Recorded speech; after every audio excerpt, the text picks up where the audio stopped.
Bom dia a todos, espero que estejam bem. O assunto dessa aula, pessoal, já vai ser o início das provas globais. Esse assunto vai ser referente às avaliações globais, certo? Nós vamos falar sobre dilatação dos líquidos. A gente já viu dilatação dos sólidos, onde nós contemplamos linear, superficial e volumétrica. E agora nós vamos falar de dilatação dos líquidos, que nesse caso, a dilatação dos líquidos, ela vai englobar dilatação volumétrica, certo? Essa dilatação volumétrica de um líquido, ela é relacionada a três situações: a dilatação do líquido, a dilatação do recipiente e a dilatação chamada de aparente, que é aquela que derrama acima do recipiente.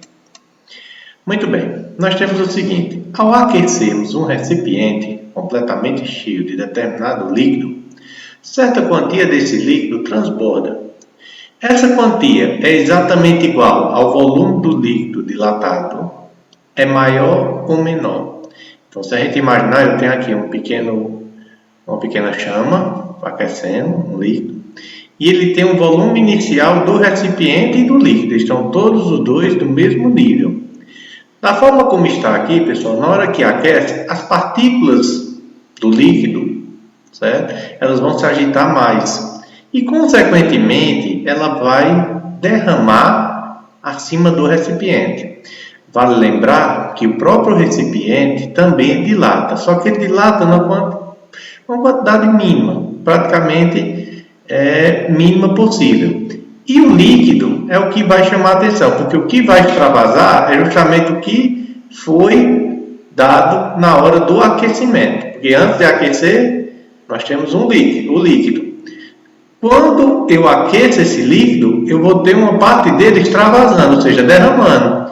E essa parte que derrama, que extravasa, é o que chamamos de transborda. Nós vamos chamar isso aí de dilatação aparente, certo? Então vamos mais um pouco à frente. E a gente tem até uma pequena ideia aqui, ó. Porque ao colocarmos uma garrafa de vidro cheia de água em um congelador, existe o risco da garrafa estourar. A gente sabe, por ser líquido, pessoal, as moléculas elas vão se unir. E, consequentemente, em alguns locais que ela vai se unir, em outros ela vai ter uma certa diminuição. E nesse local onde ele encontrar uma certa falha na garrafa, ele vai com certeza dilatar mais.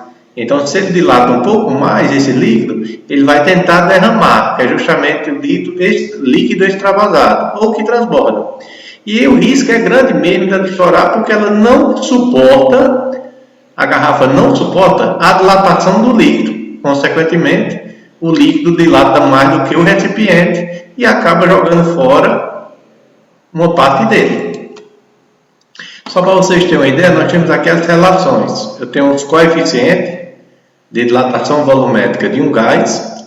Sempre ele dilata mais, ele é maior do que o coeficiente de dilatação de um líquido, que consequentemente ele é coeficiente de dilatação maior do que os sólidos.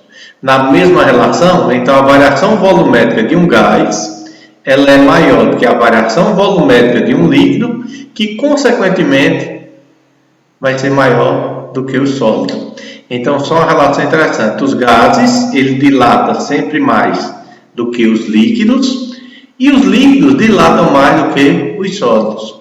Então, esses gases, quando eles dilatam, eles se expandem em uma velocidade alta. Os líquidos ele ainda vai permanecer, só que ele vai dilatar. E quem dilata por fim é apenas os sólidos, que é justamente o que vai dilatar apenas na sua parte estrutural. Vamos falar um pouco da dilatação aparente. Certo? A dilatação aparente é aquela que extravasa, como eu disse logo no início, é a dilatação que transborda. Certo? É um exemplo dessa dilatação aparente. Todo mundo aqui deve lembrar que quem nunca foi estar vigiando, então pastorando o leite na hora que está no fogo, sua mãe pede para você pastorar na hora que está fervendo, e parece que ele tem vida própria. Na hora que você está lá olhando, ele não mexe em nada, mas quando você vira as costas, ele parece que tem vida própria e acaba o quê? Derramando o leite. Um outro exemplo bem prático, pessoal, é quando você pega um refrigerante e coloca num copo. Eu acho que muita gente já deve ter passado por isso. E quando bota o refrigerante, o líquido do refrigerante no copo, sobe uma espuma. Se você botar demais, a espuma sobe tão rápido que você vê a espuma, ela saindo e extravasando por cima do copo. E quando você percebe, a espuma você acha que não é nada, mas quando ela extravasa do copo, que ela cai no solo, no local lá fora do copo, você vê que é líquido. Então existe uma dilatação, pessoal, que é justamente essa aparente. Essa aparente é todo líquido que acaba derramando acima de um recipiente, ok? Para vocês terem uma ideia, nós temos aqui um exemplo. Eu tenho um recipiente, que ele tem um volume inicial, tanto ele, o volume dele, como do líquido, o volume do recipiente como do líquido. Quando ele é aquecido, nós vamos ter a variação volumétrica do recipiente. Isso aqui é só um exemplo, não é que ele vai variar de volume tanto assim, ele vai só um exemplo do tanto que ele varia. Então ele varia desse tanto e o líquido também varia na mesma proporção. O que vai chamar a atenção, pessoal, é desse ponto em diante, certo? Vai variar desse ponto em diante. Voltando aqui bem rapidinho, pode ver que desse ponto em diante nós vamos ter justamente o que? Variação volumétrica aparente, que é justamente o que derrama acima. O engraçado é que é do mesmo líquido, só que quando ele é aquecido, ele tem uma densidade menor e acaba o quê? Extravasando. Então vamos ter o que? A variação do volume. Esse volume é o que derrama, que é o chamado transbordamento. Nós temos a variação do recipiente, porque quando ele aquece, ele dilata também. E nós temos o quê? O volume inicial do recipiente e do líquido. Então, a variação do volume do líquido todinha, ela vai juntar duas situações. Vai ser quem? A variação do recipiente mais a variação do volume aparente, que é o que derrama. Então, os líquidos sempre se dilatam mais do que os sólidos. Então, a variação volumétrica de um líquido é maior do que a variação volumétrica do recipiente. Lembre-se bem, pessoal, que todo líquido dilata mais do que o recipiente. Só quem pode dilatar mais do que o líquido é quem? É os gases.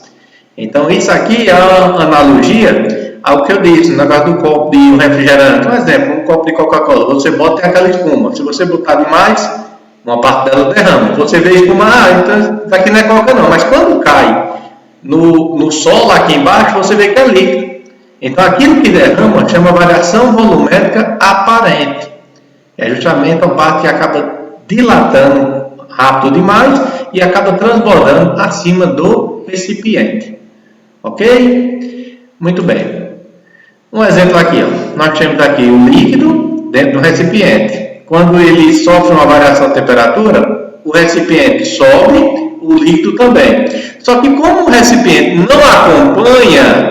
não consegue acompanhar mais o líquido acaba o quê? Extravasando. Então, o líquido, pessoal, que é o item 2, que é esse aqui, que está justamente nessa linha, ele é igual a quem? A variação volumétrica do recipiente mais a variação volumétrica aparente, que é justamente aqui derrama. Lembrando, sempre esse valor aparente é justamente o que derrama, o que acaba extravasando. Só a relação matemática, nós temos a variação volumétrica do líquido, que está bem aqui, vai ser justamente a variação volumétrica do líquido, está bem aqui, vai ser quem? A variação volumétrica do recipiente mais a variação volumétrica aparente. Consequentemente, se você for fazer a fórmula, você vai perceber que quando sobra aqui volume inicial vezes gama do líquido vezes delta θ, aqui eu também vou ter quem? Volume inicial vezes gama R, que é a variação volumétrica do recipiente, mais delta θ, e aqui eu vou ter variação volumétrica aparente, volume inicial vezes gama aparente vezes delta θ. Como o volume inicial e delta θ são iguais nas três situações, eu só cancelo, então vai sobrar quem? O coeficiente de dilatação do líquido vai ser sempre quem? O do recipiente mais o aparente. Sempre esse aparente é o que acaba transbordando. aumentando. Essa relação matemática, pessoal, que vocês têm aí também no livro de vocês, que você vai perceber que tanto o volume inicial como a variação de temperatura, quando eu cancelar nos três, vai sobrar apenas esses aqui, ó. O coeficiente de dilatação do líquido é igual ao coeficiente de dilatação do recipiente mais o coeficiente de dilatação aparente. Beleza? Um outro detalhe, pessoal, é a dilatação anômala da água. Como vocês sabem, a água ela tem uma dilatação um pouco não fixa, ela é variável, certo? Ela tem uma variação. E essa variação, pessoal, ela se dá da seguinte maneira. Na maioria das substâncias, com exceção da água, quando a temperatura aumenta, pessoal, o seu volume também aumenta, consequentemente, sua densidade acaba diminuindo. Quando a temperatura diminui, o volume também diminui, só que sua densidade aumenta. Então, vamos ver aí, ó, a maioria das substâncias, elas estão no volume inicial, quanto maior a temperatura, ela vai crescendo aqui, ó, até um volume final, não tem uma variação volumétrica. Porém, suas densidades, elas acabam o quê? Quanto maior a temperatura, menor será quem? A relação de sua densidade. Pode ver, ó, quanto maior a temperatura vai aumentando aqui. Sua densidade acaba também o quê? Diminuindo. Então, na maioria das substâncias, tem essa relação que vocês estão vendo aí, pessoal, que é justamente o quê? Quando a temperatura aumenta, o volume aumenta, porém a densidade diminui. Quando a temperatura diminui, o volume diminui, porém, inversamente, nós vamos ter a densidade dele o quê? Aumentando. No caso das exceções, um exemplo no caso da água, quando a temperatura aumenta, o volume dele diminui. Por quê? Porque vai ter mais gases expandindo. Se tem mais gás expandindo, consequentemente, a densidade da água ela vai aumentar, certo? A densidade acaba aumentando. Na temperatura, quando diminui, a temperatura diminui, o volume dela aumenta, no caso da garrafa d'água, ou seja, diminui a temperatura, ela dentro do congelador, o volume dela vai aumentar, sua densidade acaba diminuindo. Mas se o volume aumentando, acaba tendo uma dilatação. Então, se vocês olharem, pessoal, a água ela tem uma variação, o volume inicial dele, nesse ponto, até 4 graus Celsius, pode ver que não é uma coisa constante, ela é uma variável, ela acaba o quê? Tendo uma variação no volume. Então, quando chegar a 4 graus, o volume dela de zero, por exemplo, digamos que o volume inicial fosse zero aqui, então chega até 4 graus. Então, nós vamos ter o quê? Uma variação desse volume. Então, a dilatação da água ela tem uma anomalia. Entre 0 e 4, ela tem dois estágios. Ela tem um estágio sólido e está também líquido. Então, ela não é uma coisa fixa, ela tem uma anomalia entre sólido e líquido. Entre 0 e 4 graus Celsius. Depois de 4, a tendência é apenas o quê? O volume aumentando em relação a quem? A sua temperatura. Já a sua densidade, o que acontece com ela? A densidade dela até 4, ela aumenta. Só que quando chega em 4 graus, pessoal, aí começa o quê? Ela dá uma queda. Então, a densidade da água, ela vai o quê? Diminuindo. Quando a temperatura diminui, o volume aumenta, porém, sua temperatura vai fazer com que sua densidade acabe sempre o quê? Diminuindo. Beleza? Então, vale ressaltar que, com relação à maioria das substâncias, existe uma relação de temperatura, volume e densidade. Quando elas aumentam, sua densidade diminui. Quando a temperatura e o volume diminuem, sua densidade aumenta. Já na água, quando aumenta a temperatura, diminui seu volume, porém sua densidade aumenta. Já a sua temperatura diminui, seu volume aumenta e sua densidade acaba também diminuindo. Beleza? Então, a gente imagina o seguinte, é uma dilatação superficial, mas, por exemplo, nessa dilatação superficial aqui da superfície do gelo, pode ver que, como ela seja superficial, ela sempre tem a questão do líquido. E como nós temos a questão do líquido, pessoal, então nós temos o seguinte, nós temos um líquido que vai ter uma certa variação. Como ela vai ter a variação volumétrica, abaixo do gelo, essa água permanece líquida, garantindo vida em lugares cujo clima é hostil. Ou seja, pode ver que essa camada aqui todinha de gelo, pessoal, ela está praticamente montada através da variação de temperatura, porém os peixes que esse cara está pescando estão lá no fundo, porque lá mais no fundo ele vai manter a água numa temperatura agradável que possa ter o quê? A vida marinha funcionando normalmente, ok? Bom pessoal, isso aí foi o assunto sobre dilatação dos líquidos, certo? Nas próximas aulas eu vou trazer algumas atividades, certo? E a gente já entra no estudo da calorimetria. Tchau, tchau, até a próxima aula.